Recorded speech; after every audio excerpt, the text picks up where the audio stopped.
Hi guys, आज हम लोग बात करेंगे आरआरबी जेईई सीट 2 का कट ऑफ जो भी रिसेंटली एग्ज़ाम हुआ था 2 जुलाई को।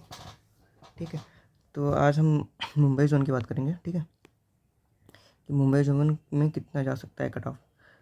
तो पहले मैं सीट की बात कर देता हूँ।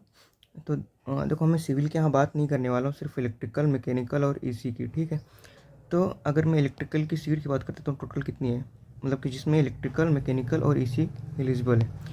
तो जो टोटल सीट है जिसमें, तो टोटल सीट 434 है। ठीक है, इतनी। अब इसमें 111 सिविल की है, उसमें से ठीक है 10 एक्स सर्विसमैन की, 3 पीडब्ल्यूडी की। तो तो जब मैंने माइनस किया, जो 330 सीट आई, ये किसके लिए है? इलेक्ट्रिकल, इलेक्ट्रिकल, ईसी और एमई। ठीक है, अब इसमें कुछ सीट पे, जैसे एमई ना, मैकेनिकल, उसमें सिग्नल और टेलीकम्युनिकेशन पे आई थिंक इनमें एलिजिबल नहीं होती है। ठीक है, फिर मैंने कंसिडर कर लिया है। और जो डीएमएस है ना, उसमें ना सिविल एलिजिबल होती है। ठीक है, तो उसको थोड़ा, बस 4 सीट है ना, इसलिए मैंने उसको ज़्यादा इग्नोर कर दिया। ठीक है, उसको मैंने थोड़ा सा इग्नोर कर दिया। अब टोटल 41 और ये 6 4 10 15, मतलब करीब करीब 50 नहीं, मतलब 41 प्लस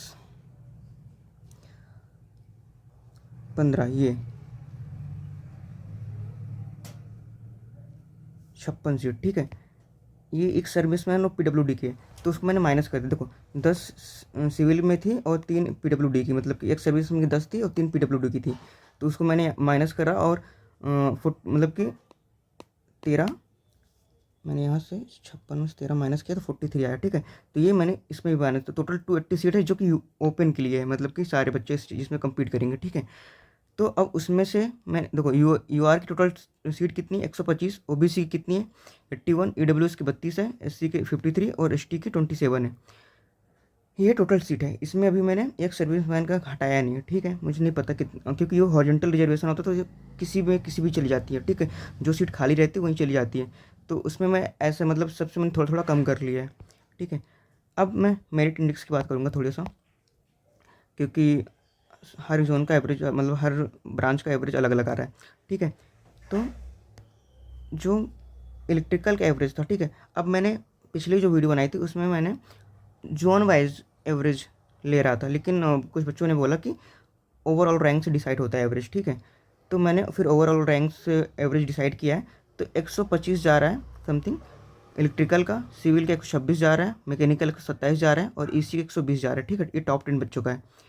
ठीक है, अब ना मेरे जो जितने मार्क्स थे ना, मैंने उस मेरिट इंडेक्स पे, ठीक है, इतना बन रहा था कि तेरा पे इतनी मेरिट इंडेक्स बन रही है। ठीक है, अब ना उसमें इलेक्ट्रिकल के मार्क्स कितने आ रहे हैं, 113 आ रहे हैं। ठीक है, और मैकेनिकल के 114 आ रहे हैं, मतलब कि करीब करीब एक नंबर, मतलब कि 1.5 नंबर का गैप है। ठीक है, और जो ईसी का आ रहा है 108 आ रहा है, तो इसमें करीब करीब 5 नंबर का गैप है। ठीक है, तो इलेक्ट्रॉनिक्स थोड़ा फ़ायदा होगा, लेकिन इलेक्ट्रॉनिक्स के बच्चों के नंबर वैसे भी कम आ रहे हैं।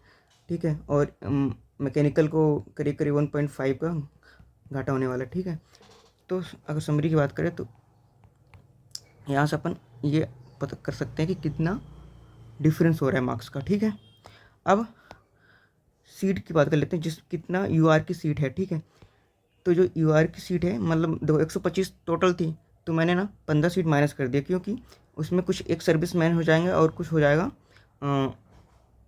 पीडब्ल्यूडी के लिए। तो मैंने 15 इससे माइनस कर दी, 11 इससे माइनस कर दी, और समथिंग कितना, किस में था, 2 ईडब्ल्यू से माइनस कर दी, और 5 एस सी से माइनस कर दी, और 2 एस टी से कर दी। ठीक है, तो करीब करीब मैंने इतना माइनस कर दिया। अब मैंने ना रैंक गुरु जी का डाटा उठाया, समथिंग इधर है। ठीक है, तो उसमें मैंने चेक किया कि मुंबई जोन में mechanical, EC and double E का 110 रैंक पे कितना, 110 रैंक पे कितने बंदे, कितने मार्क्स आ रहे हैं। तो 110 पे 110 मार्क्स आ रहे थे। ठीक है, और फिर मैंने चेक किया कि उसमें 62 ओबीसी के हैं, ईडब्ल्यूएस के 16 हैं, एससी के 9 हैं और एसटी के 1 थे। ठीक है, फिर मैं, अब जैसे 70 ओबीसी की सीट और बची है, क्योंकि ये सारे जनरल में काउंट, ये 62 जो है ना, ये जनरल में काउंट हो जाएंगे। ठीक है, तो जो नेक्स्ट 70 थे वहाँ तक जब मैं गया तो 105 नंबर पे आ रहे थे। फिर जब मैंने ई डब्ल्यू एस के नेक्स्ट 30 पे गया वो 102 पे आ रहे थे।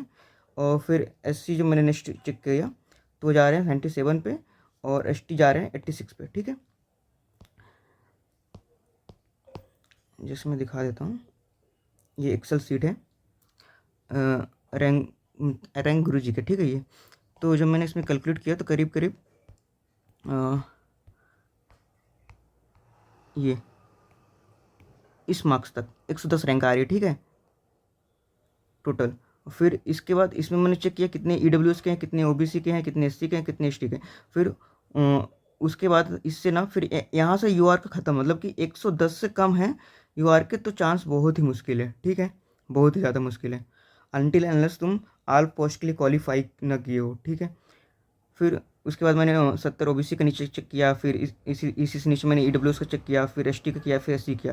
तो वही सारा डिटेल मैंने कंबाइन करके उधर आगे नोट्स में बना के लिख दिया है। ठीक है, अब ना मैंने टोटल ये क्या है, टोटल डाटा कितना है, मतलब कि रैंक गुरुजी के पास ई सी एम ई और ई सी का। ठीक है, तो करीब करीब 4200, मतलब कि 4236 डाटा। ठीक है, और जो टोटल सीट थी कितनी थी, 323 थी।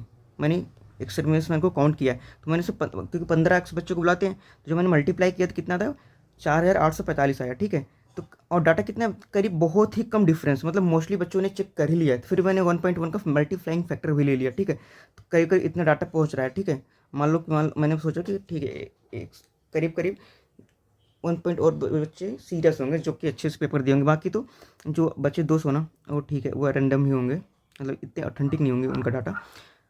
फिर भी मैंने ना जो कट ऑफ होगा ना यहीं से डिसाइड होगा। ठीक है, तो मैंने करीब करीब 3 नंबर का लेवरेज भी ले लिया। ठीक है, तो जो यू आर का कट ऑफ होगा वो मैक्स टू मैक्स। ठीक है, अगर तुम मोस्टली सीट के लिए क्वालिफाई हो तो 113 जाएगा। ठीक है, ओ बी सी का 108, ई डब्ल्यू एस का 105, एस सी का 100, एस टी का 90। ठीक है, इसी तरह मैकेनिकल का 114। मैकेनिकल का थोड़ा वेरी भी कर सकता है इसको ना, क्योंकि 0.5 का वेरी हो, तो ये यहाँ ना सब में 0.5 और ऐड कर दो। ठीक है, तो इतना मैकेनिकल का। फिर इसी का 109, मतलब कि इसी का अगर 109 से ज़्यादा तो कंफर्म सिलेक्शन है, 109 से 108 मतलब कि -2 का भी अगर नीचे हो सकता है तो शायद प्रोबेबिलिटी, अगर तुम सारी सीट पे क्वालिफाई हो तो। ठीक है, तो ये बात हुई। अब बात होती है ऑब्जेक्शन की। ठीक है, तो मैं इलेक्ट्रिकल का ऑब्जेक्शन की बात करूँ, क्योंकि ऑब्जेक्शन बहुत ही ज़्यादा फैक्टर डिसाइड करने वाला है। ठीक है, तो अगर मैं ऑब्जेक्शन की बात कर लेता हूँ तो देखो, नॉन टेक में तो मेरे को नहीं लगता कि कितने ऑब्जेक्शन लेंगे, बट एक तो बच्चों सब ज़्यादा ये वाला बोल रहे हैं, फिर दूसरा इसमें मेरे को नहीं लगता कि लेगा, पर ठीक है लोगों ने चेक किया है। और ये इलेक्ट्रिकल के कुछ हैं, जैसे 1 2 3 4 5 6 7 8 2 10। ठीक है, और 2 क्वेश्चन और थे, एक जो कि अंकित गोयल सर ने किया था, एक शॉर्ट ड्यू टू टाइम,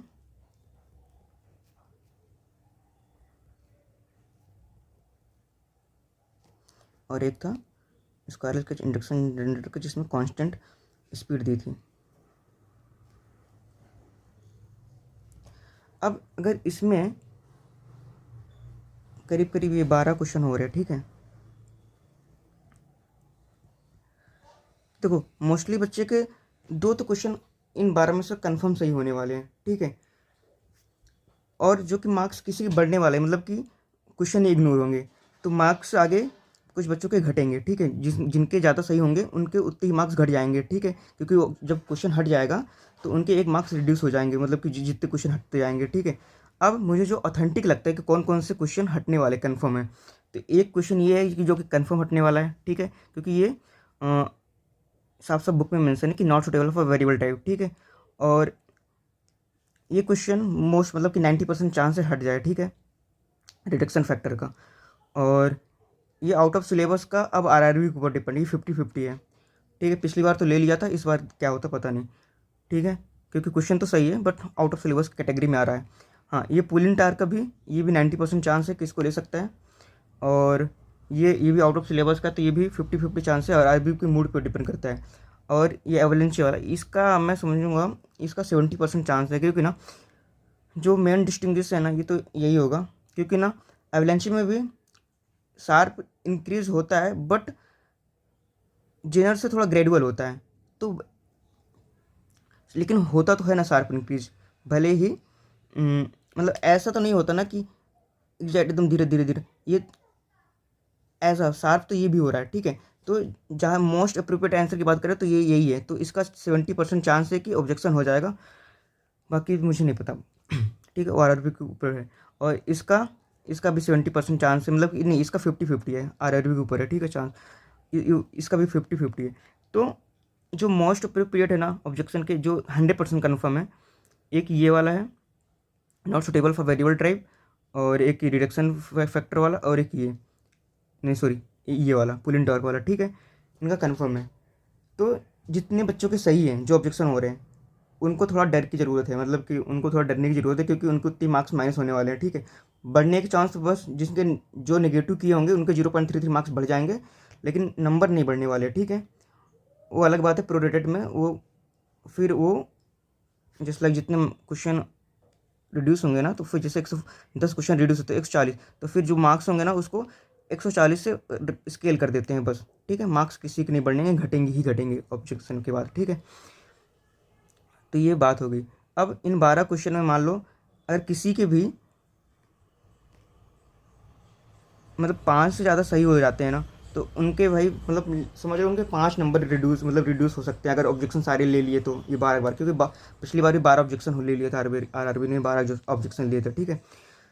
तो अगर इनमें से किसी के 2 या फिर 3 सही, सिर्फ सही है, तो उनको जो कट ऑफ बताया है ना उतने में हो जाएगा उनका, ठीक है। लेकिन अगर किसी के 5 से ज़्यादा सही हो रहे हैं, तो फिर जो मैंने कट ऑफ बताया ना, तो उनको उस कट ऑफ से करीब 1-2 नंबर और ऊपर होना पड़ेगा उनको, ठीक है, अगर उनको सिलेक्शन चाहिए तो। बस इतना ही था कट ऑफ का। और बाकी अगर किसी और जोन की कट ऑफ की एनालिसिस करवाना है तो कमेंट कर देना, और वीडियो को लाइक शेयर एंड सब्सक्राइब करना है तो कर देना भाई लोग, ठीक है।